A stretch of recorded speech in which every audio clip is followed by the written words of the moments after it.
Hello guys जय श्री राम चलतु आज आपण मानक गोटे नुआ रेसिपी शिखेबी जोड़ा बासी रुटी बनी खाया बहुत टेस्टी भी होता है। जदि आपण रेसिपीटा भल लगे तो कमेंट माध्यम मत निश्चिंत भाव जनइबे। तो से नहीं प्रथम घरे जहाँ भी भेजिटेबल्स थी नहीं तो छोट छोट पीस काटिकी तो धोई सारापर कढ़ई बसिकी प्रथम आम तेल दबा तापर ये पियाज गाजर बीन्स तापर एक आसला आम पकेबा ये कैप्सिकम दबा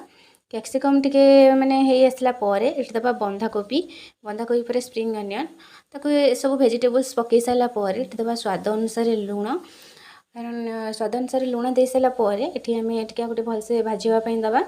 तापर एठी आमे भाजी सारा पर आमे दबा टमाटो तापर एठी टिके टमाटो हो सारा पर एठी दबा सोया सॉस तापर चिली सॉस टमाटो सॉस दे सारा पर ताको भलसे मैरिनेट करबा तापर एठी दउची मसला केवल म चिकन मसला और लंका गुंड नहीं अलग मसला भी आपन चाहिले पकई परिबे। तापर ये कटा होगी रखी रुटी बास रुटी पकई सारा रेडी हो गला रेसिपी यमी यमी